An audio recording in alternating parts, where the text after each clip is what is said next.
The ocean was dead that night. No waves, no wind, just an endless stretch of black water beneath a sky choked with clouds.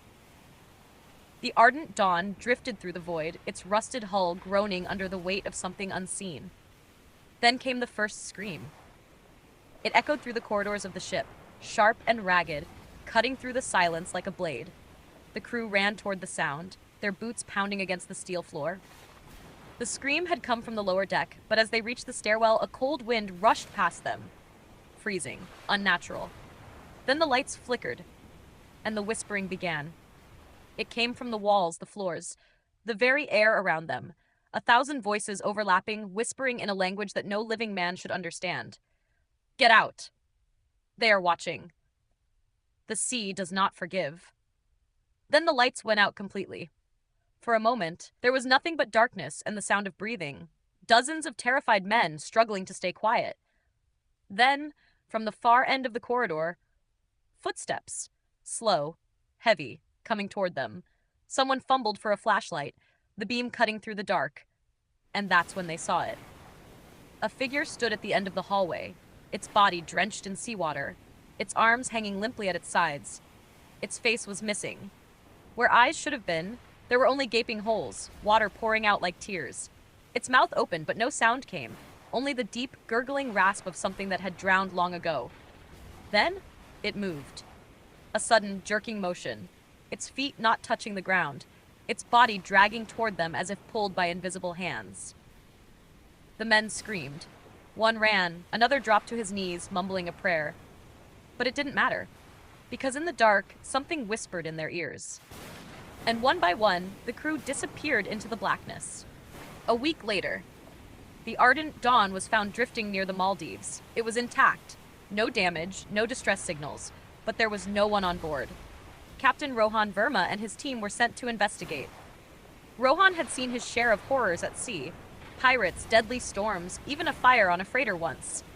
But this, a ship without a crew, floating like a corpse on still waters, something about it felt wrong. The moment he set foot on deck, he felt it, the weight of something unseen, pressing against his chest. Feels cursed, Yusuf, his second mate, muttered. Ghost stories won't help us, Rohan said, but even he wasn't convinced. The ship smelled of salt and decay. In the mess hall, plates of food sat untouched, chairs pushed back as if men had left in a hurry. The radio still worked, the engine hummed softly. Everything was as it should be. Except there were no people. Then they found the logbook. The last entry was dated 3 days ago. We hear voices, whispers from the water. The captain ordered us to stay together, but it doesn't help. At night, we see them in the waves, pale hands, reaching. We are not alone. Night fell too quickly, and then the whispers began. It started with footsteps, slow, deliberate, just beyond the range of their flashlights. Then came the laughter. A child's giggle, soft and playful. Impossible. At 3:15 a.m., Patel disappeared.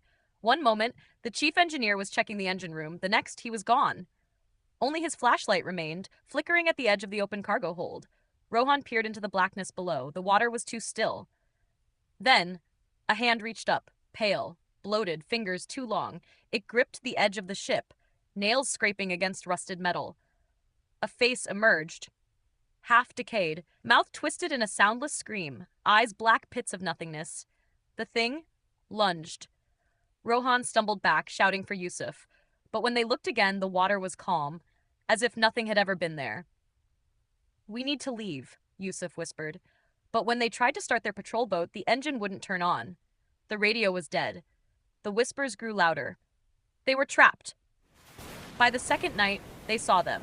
Faces in the water, dozens of them, just beneath the surface, watching. Then one of them climbed aboard. Water pooled onto the deck as the figure dragged itself over the railing. It was Patel. But something was wrong. His eyes, milky, lifeless, his lips moving, but no sound came out. Rowan stepped forward. Patel? Captain, he rasped. It's so cold. His voice was distant, hollow, like an echo from the deep. Rohan grabbed his arm, and Patel collapsed into water, dissolving into black foam. From the depths, the whispers turned into screams. Join us! Later that night, Rohan heard something moving outside his cabin. Not footsteps. Something dragging. A wet, slithering sound, slow and deliberate. He pressed his ear to the door, breathing, shallow, ragged, right on the other side. Then, a knock. Soft, at first, then louder. Knock, knock, knock. He held his breath, gripping the flare gun. The door creaked open on its own, and standing there was a figure with no face. A sailor's uniform hung from its rotted frame, the flesh beneath bloated and gray. Where its face should have been was only a dark, gaping hole. It lifted a hand, pointing at him, and in a voice that was not human, it whispered, "You should not be here." Yusuf was shaking now, gripping his gun like a lifeline. "I heard a legend," he whispered. Centuries ago, a slave vessel. The crew threw hundreds overboard to escape the British Navy. They drowned, but their spirits stayed. A curse, Captain. That's what this is. The black tide was real, and now it wanted them too. The ship groaned as if something massive pressed against its hull. Rohan grabbed the flares. "We burn this cursed ship." One by one, they set fire to the ardent dawn, its rotting timbers, its cursed cargo. The whispers turned to screams. The sea churned, black waves swallowing the wreckage as the cursed souls fought to escape. Then silence.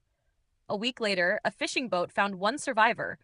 Rohan Verma, half mad, muttering, "The sea never forgets. The black tide is waiting." The fishermen listened, pale-faced, because just beneath their boat, something knocked.